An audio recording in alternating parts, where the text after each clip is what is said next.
झारखंड की सियासत छत्तीसगढ़ पर आकर टिक गई है। इसलिए नहीं कि झारखंड के विधायक छत्तीसगढ़ आ रहे हैं, बल्कि इसलिए कि झारखंड की राजनीति की किस्मत छत्तीसगढ़ के रहने वाले और वर्तमान झारखंड के राज्यपाल रमेश बैस को तय करना है।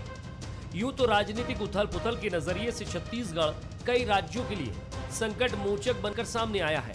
अब ऐसी ही आशा झारखंड को भी है। ये बात दिगर है कि पिछली बार जब हरियाणा से विधायकों का जत्था यहां पर पहुंचा था तो कड़ी सुरक्षा में छत्तीसगढ़ में उनकी खातिरदारी भी हुई थी, तो भी विधायकों में सेंध लग गई। लिहाजा इस बार सुरक्षा के साथ साथ सूचना तंत्र के भी चाक चौबंद इंतजाम किए गए हैं। हालांकि रवानगी के पहले यूपीए का दावा यही है कि वो लोकतंत्र बचाने के लिए ऐसा कदम उठा रहे हैं। हर परिस्थिति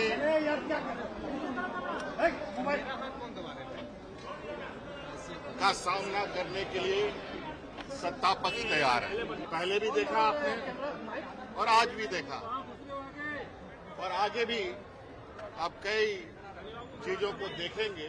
जहां विपक्ष की सरकार है उसको दबाने का, डराने का काम भारतीय जनता पार्टी की सरकार कर रही है। उसी ढंग से झारखंड में भी कर रही है। तो कहीं ना कहीं हर व्यक्ति चाहता है कि वो सुरक्षित कहाँ रहेगा, जो संवैधानिक अधिकार कहाँ सुरक्षित रहेंगे, उसकी तैयारी में किसी भी प्रदेश में उसकी तैयारी में रहता है। ये भी अजीब विडंबना है कि झारखंड के कानून व्यवस्था को लेकर सरकार सवालों में है। हालांकि विपक्ष हेमंत सोरेन सरकार की संवेदनशीलता और कार्यशैली पर सवाल उठा रही है, तो फिर एक बड़ी बहस की गुंजाइश तो बनती ही है। पूरे देश भर के विधायक यहाँ आने को आमंत्रण रहता है कि छत्तीसगढ़ में आप आइए, और आने के बाद में हम लोगों ने देखा है कि राज्यसभा का चुनाव हुआ। उस राज्यसभा के चुनाव में मेफेयर में इतने अच्छा भोजन कराए, लेकिन उसके बाद भी वो सीट नहीं बचा पाए और जीत कर नहीं आए। यूपीए दावा ये करता है कि संख्या बल उसके पास पर्याप्त है, सरकार बहुमत में है और इस बात में कोई शक नहीं कि यूपीए गठबंधन के पास अभी मौजूदा बहुमत के आंकड़ों से संख्या काफी ज्यादा है। लिहाजा यूपीए विधायकों का झारखंड से रांची शिफ्ट करना, खरीद फरोख्त का आरोप लगाना और पूरे झारखंड की शासन व्यवस्था को छोड़कर अपनी सियासत की साख को मजबूत करने की दिशा में उठाया गया कदम सवालों को जन्म दे रहा है।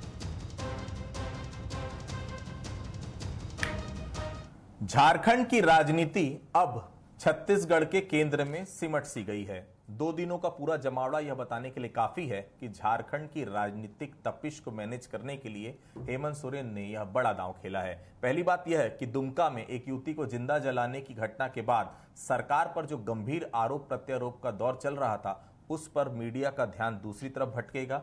वहीं तमाम राजनीतिक अटकलों पर भी कुछ वक्त के लिए विराम लगेगा। कहा यह भी जा रहा था कि बीजेपी, कांग्रेस और झारखंड मुक्ति मोर्चा के कई विधायकों को अपनी तरफ मिलाने की कोशिश में जाहिर थी। तो जाहिर सी बात है कि हॉर्स ट्रेडिंग का खेल झारखंड में रहने की वजह से ज्यादा मजबूती के साथ बीजेपी खेल सकती थी। ऐसे में तमाम विधायकों को झारखंड से बाहर भेजकर महागठबंधन सरकार ने खुद को सुरक्षित कर लिया है। नमस्कार, आज के मुद्दे में आप सभी का स्वागत है। मैं हूं आदित्य नामदेव। तो क्या छत्तीसगढ़ में रहकर राजनीतिक संकट से हेमंत सरकार बच पाएगी? क्या झारखंड में खरीद फरोख्त की राजनीति में विराम लग जाएगा? और इन सब के बीच छत्तीसगढ़ को ही क्यों सबसे सेफ माना जा रहा है, आज इसी पर चर्चा की। आखिर छत्तीसगढ़ ही क्यों? मेरे साथ बातचीत करने के लिए 3 बेहद खास मेहमान मौजूद हैं। मेरे साथ मौजूद है अनिरुद्ध दुबे जी, जो वरिष्ठ पत्रकार है, बहुत स्वागत करता हूं मैं उनका। मेरे साथ मौजूद है धनंजय जी, कांग्रेस के वरिष्ठ नेता है, प्रवक्ता है। और मेरे साथ मौजूद है श्रीचंद सुंदरानी, जो भारतीय जनता पार्टी के विधायक भी रह चुके हैं, फिलहाल जिला अध्यक्ष हैं। बहुत स्वागत करता हूं मैं उनका। सबसे पहले दुबे जी के पास ही चलता हूं, वरिष्ठ पत्रकार हैं। सबसे पहले शुरुआत उन्हीं से। जो संख्या बल है दुबे साहब, वो तो बहुत साफ कहती कि कहीं कोई संकट नहीं है, लेकिन इस संकट के बीच छत्तीसगढ़ ही क्यों? क्या दुमका की घटना को दबाने के लिए, या फिर जो आरोप प्रत्यारोप का दौर चल रहा था इस सरकार के खिलाफ? क्योंकि संख्या बल आप देखिए बहुत साफ है। जेएनएम के वहां पर 30 विधायक हैं, कांग्रेस के 16 हैं। अगर बाकी निर्दलियों की बात करूं तो सरकार बहुत सेफ है, 41 की टोटल संख्या है। छत्तीसगढ़ ही क्यों? पहले अगर हम देखें तो हम देख रहे थे यहाँ पर सरकार, जब राज्यसभा चुनाव था तब भी यहां पर विधायकों को लाया गया। अब झारखंड में राजनीतिक संकट है, फिर छत्तीसगढ़। तो छत्तीसगढ़ ही क्यों हर समय यूज हो रहा है? छत्तीसगढ़ के ऊपर इतना विश्वास और छत्तीसगढ़ को सबसे सेफ क्यों माना जा रहा है? आपने दुमका की जो बात की, तो दुमका का जो कांड हुआ वो तो कहीं कारण नहीं है छत्तीसगढ़। और देखिए आदित्य जी, मैं जहाँ तक समझ रहा हूँ कि छत्तीसगढ़ राज्य बनने से लेकर अब तक जो 21 साल का इतिहास रहा है, यहाँ पे इतने सारे राजनीतिक घटनाक्रम हो गए कि उस पर पूरी एक वेब सीरीज बन सकती है। अब जो ताजा हम घटनाक्रम की बात करें कि जो है झारखंड का, कुल मिला के झारखंड के मुख्यमंत्री का फैसला तो छत्तीसगढ़ से ही होना है, ये नीति ने लिख दिया है, क्योंकि वहां पे निर्णय राज्यपाल जी रमेश बैस जी को लेना है और वो छत्तीसगढ़ के हैं। और देखिए, गौर करने लायक बात यह है कि पूरे इसमें घटनाक्रम में मैं नजर रखा हुआ था, तो उसमें यह है कि झारखंड मुक्ति मोर्चा के वरिष्ठ विधायक और मंत्री चंपई सोरेन, उन्होंने कहा है कि उन्होंने कहा चर्चा के दौरान मीडिया से कि निर्वाचन आयोग से पत्र आ चुका है, राज्यपाल की तरफ से निर्णय लेने में देरी हो रही है। फिर उन्होंने आशंका व्यक्त की कि जो दिल्ली में इन दिनों चल रहा है, यहाँ खरीद फरोख्त की बात हो रही है, वो कहीं ना हो जाए। फिर वो ये भी बोल रहे हैं कि महाराष्ट्र में भी ऐसा ही कुछ हुआ था। तो कुल मिला के एक जो भय है, एक भय का जो वातावरण झारखंड में बना है, तो उसके लिए जो छत्तीसगढ़ और भी राजधानी रायपुर, और उसमें भी नया रायपुर इसलिए मुफीद लगा कि बड़ी शांत जगह है, कोई किसी किस्म का यहाँ पर खतरा नजर नहीं आता। फिर जो झारखंड मुक्ति मोर्चा के साथ जो तालमेल कांग्रेस का है, उससे आप भी अवगत हैं, तो इसलिए उन्होंने जो है नए रायपुर की एक शांत जगह पर एक बड़ी 5 सितारा होटल को उन्होंने चुना है वहाँ पे। और विधायक, जहाँ तक की जानकारी थी शाम तक, कि उनके 32 विधायक यहाँ पे आ चुके हैं और कुछ और लोगों के आने की भी संभावना यहाँ पर प्रबल है। धनंजय जी, छत्तीसगढ़ ही क्यों, यहाँ भी लाते हैं तो भी सेंधमारी हो जाती है, तो क्या केवल उनको यहाँ लाके बचाएंगे या बचने के गुर भी सिखाएंगी कांग्रेस? धनंजय जी। देखिए आदित्य जी, निश्चित तौर पर जिस प्रकार देश में हालात उत्पन्न करने का काम मोदी भाजपा की सरकार ने किया है, महाराष्ट्र की घटना आप देख लीजिए, मध्य प्रदेश की घटना देख लीजिए, गोवा का हसर देख लीजिए, कर्नाटक में देख लीजिए, मणिपुर में देख लीजिए, तो स्पष्ट समझ में आता है कि केंद्र की सरकार जो है लोकतंत्र विरोधी है, और उस लोकतंत्र के विरोध में न जाने वो कितने प्रकार के हथकंडे करती है। अभी मैं झारखंड की जो घटना का जिक्र करता हूँ, उससे पहले थोड़ा पीछे चले जाता हूँ महाराष्ट्र की घटना का। जिस प्रकार से महाराष्ट्र में सरकार में उथल पुथल किया गया, आप देखेंगे वहाँ के राज्यपाल जी को, जिसकी जिम्मेदारी बनती है कि वहाँ की सरकार के पक्ष में खड़े होना, वहाँ जनता के पक्ष में होना, राज्यपाल जी फैसला नहीं कर पाते हैं। वही हालात झारखंड में उत्पन्न कर दिए हैं। अगर निर्वाचन आयोग ने कोई पत्र लिखा है तो निश्चित तौर पर संवैधानिक पद पर बैठे राज्यपाल महोदय जी को इस पद को सार्वजनिक करना चाहिए, लेकिन उनकी मंशा क्या स्पष्ट समझ में आता है। स्वाभाविक सी बात है, एक लोकतंत्र की चुनी सरकार को। छत्तीसगढ़ के हैं रमेश बैस जी, धनंजय जी। देखिए, मैं राज्यपाल की बात कर रहा हूँ, मैं जी, राज्यपाल का दायित्व, राज्यपाल तो महाराष्ट्र की भी मैंने चर्चा किया हुआ है कि क्योंकि एक संवैधानिक पद की जिम्मेदारी होती है कि सरकार को स्थापित रखना, वहाँ की जनता को सुविधाएं देना, लेकिन कहीं ना कहीं केंद्र की सरकार के दबाव बना रही है, लोकतंत्र के विरुद्ध में काम कर रही है। ऐसे में कांग्रेस पार्टी अपनी जिम्मेदारी का निर्वहन कर रही है लोकतंत्र को बचाने के लिए, और जनता ने जो विश्वास किया है वहाँ की सरकार के ऊपर, उस जनमत का विश्वास को बचाए रखने के लिए और इन लोकतंत्र विरोधियों से बचाने के लिए कांग्रेस पार्टी पूरी तरीके से उस सरकार को बचाने में लगी हुई है, लोकतंत्र को बचाने में लगी हुई है। और छत्तीसगढ़, जैसे आपने कहा, मैं अभी एक चैनल की डिबेट में और था, तो 15 साल में छत्तीसगढ़ कोई लोग आने से डरते थे। 15 साल में जो मंत्री थे ना सरकार के, वो ही छत्तीसगढ़ के सभी क्षेत्रों में जाते थे। हमारी सरकार बनने के बाद छत्तीसगढ़ में आप देखेंगे मोदी सरकार के 14 से अधिक मंत्री आ चुके हैं। अभी शाह जी आए थे और यहाँ पे रीति रिवाज के अनुसार पोला के दिन में बैल की पूजा करके गए हुए। तो छत्तीसगढ़ तो अब सुरक्षित स्थान है, पर्यटन स्थल की तरह लोग आ रहे हैं, वैसे विधायक भी यहाँ पे आ गए। श्रीचंद जी, हर जगह खरीद फरोख्त का आरोप भारतीय जनता पार्टी के ऊपर है, वहां सरकार चल रही है, वहां भी खरीद फरोख्त का आरोप आपके ऊपर लग रहा है। संख्या बल है नहीं आपके पास, 25 विधायक हैं, वहां टोटल 81 विधायक, 42 चाहिए, लाएंगे कहां से विधायक? और भाई सरकार बनी, जनता ने चुन के दी है तो चलने दीजिए ना सरकार। क्यों हर जगह आप लोग ऐसा षड्यंत्र का आपके ऊपर आरोप लगता है कि आप विधायकों को खरीद फरोख्त करते हैं, सरकार गिराते हैं, फिर अपनी सरकार बना लेते हैं? रहने दीजिए ना, चलने दीजिए झारखंड की सरकार को। देखिए आदित्य जी, झारखंड की सरकार चले, ये जिम्मेदारी झारखंड मुक्ति मोर्चा की है, कांग्रेस पार्टी की है। भारतीय जनता पार्टी ने कहाँ पहल की सरकार बनाने की, कहाँ दावा किया राज्यपाल के पास, कहाँ से भारतीय जनता पार्टी के ऊपर आरोप लगा रहे हैं। महाराष्ट्र की आप बात करते हैं, मध्य प्रदेश की बात करते हैं, तो शिवसेना के विधायक क्या भाजपा के कहने पे गए थे क्या? अगर अपनी पार्टी नहीं संभाल पा रहे हैं, कहीं न कहीं असंतोष की ज्वाला इनके बीच में भड़क रही है। और छत्तीसगढ़ में लाके कितना सेफ, हरियाणा के विधायक सेफ रह पाए, या मैं कहूं कि असम के चुनाव के वक्त भी बड़ी संख्या में उम्मीदवारों को लाया था, जो उम्मीदवार चुनाव नहीं जीते उन्हीं को लाके यहाँ रख दिया गया था। काफ़ी दिनों तक मेहमान नवाजी खातिरदारी की। भारतीय जनता पार्टी किसी भी सरकार को गिराना नहीं चाहती, लेकिन कांग्रेस और विपक्षी दल अपना घर नहीं संभाल पा रहे हैं, अपनी व्यवस्था नहीं कर पा रहे हैं, अपने विधायकों को संतुष्ट नहीं कर पा रहे हैं। 4 दशक के नेता गुलाम नबी आज़ाद इनके साथ नहीं रहना चाहते और जिस प्रकार के वो आरोप लगा रहे हैं राहुल गांधी जी के ऊपर, या यहाँ तक कह डाला उन्होंने कि इलाज डॉक्टर को करना चाहिए, कंपाउंडर कर रहे हैं, तो ये स्थिति तो कांग्रेस की अंदरूनी हो गई है। शेरगिल जैसे प्रवक्ता, युवा प्रवक्ता कांग्रेस छोड़ के चले जाते हैं, तो कोई भारतीय जनता पार्टी ने कहा क्या उनको कि आप चले छोड़ के आ जाओ, या भारतीय जनता पार्टी के कहने पे गुलाम नबी आज़ाद छोड़ के चले गए, या महाराष्ट्र में शिवसेना के जितने भी विधायक बागी हुए, क्या वो भारतीय जनता पार्टी की भूमिका थी क्या? अवसर भारतीय जनता पार्टी को मिलेगा तो हम छत्तीसगढ़ में भी सरकार बनाएंगे, लेकिन सवाल अवसर कांग्रेस दे क्यों रही है, विपक्षी दल क्यों दे रहे हैं? झारखंड मुक्ति मोर्चा दे रहे हैं या वो ले रहे हैं? हम बिल्कुल नहीं ले रहे, वो दे रहे हैं, उनके बीच में असंतोष है, वो अपने विधायकों को संतुष्ट नहीं। मध्य प्रदेश की बात करते हैं, ज्योतिरादित्य सिंधिया के साथ जिस प्रकार का व्यवहार कमलनाथ जी ने किया, दिग्विजय सिंह जी ने किया, बार बार अपमानित करने का काम किया, तो कहीं न कहीं राजा ने अपना रंग दिखा दिया। मध्य प्रदेश की सरकार इनको खोनी पड़ी, कहीं भारतीय जनता पार्टी का उसमें साथ नहीं था। अगर हम महाराष्ट्र की बात करते हैं, मणिपुर की बात करते हैं, कहीं भी भारतीय जनता पार्टी ने पहल नहीं की। अगर आज इनके विधायक निष्ठापूर्वक इनके साथ हैं, तो लेके इधर उधर घूमने की आवश्यकता क्या है इनको?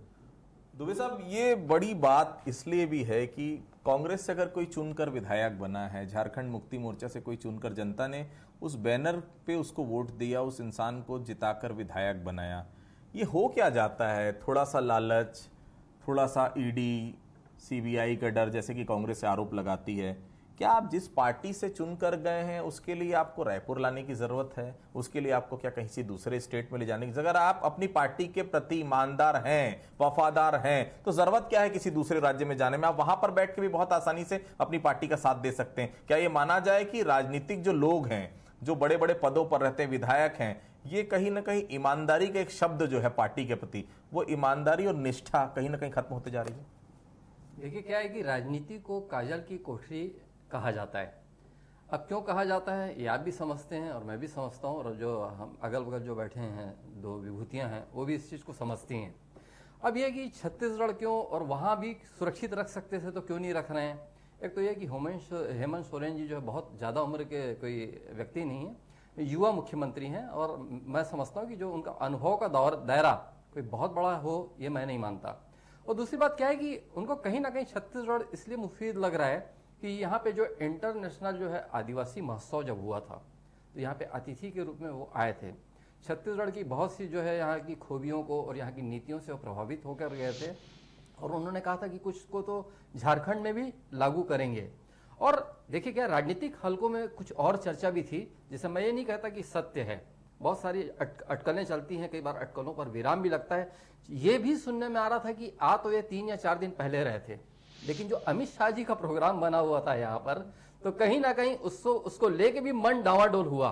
तो ये जो आने का कार्यक्रम ये है कहीं ना कहीं डिले किया गया है। और दूसरी बात यह है कि आपने कहा, तो आपने ये भी पूछा कि विकल्प, आपका इशारा विकल्प की भी तरह था, तो ये भी एक प्रयास चल रहा है कि मैं नहीं तो पत्नी बन जाए। लेकिन अगर ये पत्नी के भी बनने की स्थिति रही हेमंत सोरेन जी की भी, तो भी तो वहां बहुमत की जरूरत पड़ेगी, और वो क्या है कि सुरक्षित जब रहे विधायक तभी ये संभव है। और मैं आपसे पहले मैं आपसे कह रहा हूं कि टेक्नोलॉजी का जमाना है, रायपुर आप ले आएंगे, अल्टीमेटली उनको जाना तो वहीं है। पिछली बार आपको याद होगा जब हरियाणा के विधायक आए थे, तो एक विधायक थे उनमें से नीरज जी, मैं इसलिए बहुत अच्छे से मुझे याद है कि वो हर शाम फेसबुक पर लाइव पर बैठते थे, हर शाम अपनी जनता से वो संवाद करते थे और बाकायदा हर चीज का वो जवाब देते थे, जो कमेंट आते थे उस पर भी बातचीत करते थे और अपने विचार भी रखते थे। टेक्नोलॉजी का जमाना है साहब, 1 सेकंड में खेल हो सकता है। क्या जरूरी है कि रायपुर लाएंगे तभी सेफ रहेंगे? अभी भी सवाल वहीं का वहीं है। नहीं, देखिए क्या है कि कितना कनेक्ट आप हो पाते हैं, वो ये मान के चल रहे हैं कि अगर नए रायपुर में रखें, और देखिए क्या खबरें छन कर आ रही है कि हम नए रायपुर में तो हम बैठे नहीं हैं, वो 5 सितारा होटल में, लेकिन ये कि उनके खाने पीने से प्रबंध लेकर उनका वो प्रबंध है। और दूसरी बात ये कि मूवी भी दिखाया जाना है, तो मतलब उनका शेड्यूल इतना टाइट रख दिया जाए, इतने व्यस्त रहें, और वहां पे पूरी नजर रखी जा रही है उनके मोबाइल पे, सारी चीजों पे। और देखिए संगठन से जुड़े हुए लोग भी आए हैं, सबके सब विधायक नहीं है, कुछ और लोग भी आए हुए हैं जो कुछ और हैं, मेरे शब्द को गौर करिए, कुछ और उनको भेजा इसीलिए गया है कि यहाँ पे कोई भी जो है मतलब जो है कि कहीं किसी से प्रभावित नजर ना आए। मतलब सुंदरानी जी खेल ना कर पाए, मतलब बीजेपी खेल ना कर पाए। भारतीय जनता पार्टी कोई खेल नहीं करती। भारतीय जनता पार्टी के पास इनके विधायक आ जाते हैं, कहीं ना कहीं जो कांग्रेस में क्या है सुंदरानी जी, वही तो धनंजय जी और मैं भी जानना चाह रहे, कौन सा ऐसा तिलिस्म है बीजेपी के पास की चुनी जो सरकार जो रहती जनता के द्वारा चुनी हुई, आप जाते हैं एक बार डमरू बजाते हैं, पूरे विधायक आपके पास आ जाते हैं, तिलिस्म कौन सा है ऐसा भारतीय जनता पार्टी? ये संभाल नहीं पा रहे हैं आदित्य जी। अगर ये अपने विधायकों को संतुष्ट नहीं रख पाते, बात नहीं करते, मदमस्त हाथी में सवार होकर लीडरशिप इनकी काम करती है। असम के मुख्यमंत्री के बारे में कहा जाता था कि वो राहुल गांधी से मिलने आए, राहुल गांधी ने उनसे बात नहीं की, वो कुत्ते को बिस्किट खिलाते रहे लेकिन उन्होंने बात नहीं की। कहीं ना कहीं ये राजनीति में नहीं होता, समाज की स्थिति कांग्रेस में है नहीं, और अपने विधायकों की चिंता नहीं है, और जो चले जाता है वो आज़ाद है, वो डरता है। ये इस प्रकार के बयान जो राहुल गांधी के आते हैं, कहीं ना कहीं इस बात का असर है। दूसरी बात में 3 विधायक जो कांग्रेस के बंगाल में पकड़े गए, वहाँ तो भारतीय जनता पार्टी की सरकार नहीं थी, उनको पैसे किसने दिए, उनके खिलाफ कार्रवाई हुई, जेल गए, क्यों नहीं उनसे पूछा जा रहा है, क्यों भारतीय जनता पार्टी को बदनाम किया जा रहा है? बंगाल में सरकार किसकी, कौन गिराना चाहता है आपकी सरकार को, वो पता करना चाहिए, विधायकों को बताना चाहिए कि उनको पैसा किसने दिया। वो तो साफ कहे कि हमारे अपने पैसे थे, हम खरीदी करने के लिए कलकत्ता आए हुए थे। धनंजय जी क्यों नहीं संभाल पा रहे हैं, बड़ा आरोप लगा रहे हैं सुंदरानी साहब, और संख्या बल भी पर्याप्त है, जेएमएम के 30 हैं, कांग्रेस के 16 हैं, जरूरत ही नहीं किसी और की, बहुत आराम से 46 विधायक हैं, 81 का टोटल है, मतलब 42 आपको चाहिए। उसके बाद भी दिक्कत क्यों रायपुर लाना पड़ता है, क्यों 5 स्टार होटल में ठहराना पड़ता है, क्यों पूरा उनके लिए सुबह से शाम तक पूरी उनके लिए मेहमान नवाजी करनी पड़ती है? क्या छत्तीसगढ़ के पास अब यही काम रह गया, दूसरे राज्यों की सरकार को बचाए, उनकी तिरंदारी करे, और कहीं ना कहीं फिर वही आरोप तिलिस्म है कहां, और अपने लोगों को क्यों नहीं बचा पाते? क्या आपके लोग अपनी पार्टी के प्रति निष्ठावान नहीं है? क्यों भारतीय जनता पार्टी उनको खींच के ले जाती है? देखिए आदित्य जी, मेरी बात को नहीं मत लीजिएगा। अभी आपके पास ही कोई आए और आपके घर में ईडी सीबीआई खड़े हो जाए ना, तो जो मोदी जी चाहते हैं वही आप यहाँ पे करना शुरू कर देंगे, सिस्टम बन चुका है। दूसरी बात, पूरे आप अगर मामले को देखते हैं कि नरेंद्र मोदी जी 8 साल से केंद्र में प्रधानमंत्री हैं, अब उनको इस बात का भय उत्पन्न हो गया है कि उनकी कुर्सी खतरे में है। वो जो विपक्षी दलों के साथ कर रहे हैं ना, पार्टी के भीतर के नेताओं के साथ भी कर रहे हैं ना। अभी आप ही ने देखा कि संसदीय दल के बैठक से जो भाजपा के वरिष्ठ नेता हैं, पूर्व राष्ट्रीय अध्यक्ष गडकरी जी, उनको कब हटाए पता नहीं चला गडकरी जी को। शिवराज सिंह चौहान जी जो इनके मुख्यमंत्री है, उनको कब हटाए पता नहीं चला उनको। तो बहुत सारी घटनाएं छत्तीसगढ़ में हम बात कर लेते हैं। विष्णु साय जी को ऐसा निकाले कि पता नहीं चल पाया, जैसे दूध से मक्खी निकालते हैं, उसी धर्मलाल कौशिक जी के साथ हुआ। सुन लीजिए, तकलीफ शुरू हो गई। आपने बहुत सारी बात कही, मैंने सुना है। तो जो हालात हुए हैं, क्योंकि जो 2014 का आप देखते हैं सिनेरियो को, पूरे देश में ना भारतीय जनता पार्टी की सरकारें हुआ करती थी राज्यों में। मोदी 1 के बाद हालात इतने उत्पन्न हो गए हैं कि सीबीआई, ईडी और आईटी के सहारे में सरकारें बना रहे हैं। जनता का तो विश्वास खो चुके हैं। एक दौर था जब भारतीय जनता पार्टी आरएसएस अपने अनुवांशिक संगठनों के साथ मिलकर चुनाव लड़ती थी, वो अनुवांशिक संगठन इनके फ्रॉड घोषित कर दी जनता ने उनको।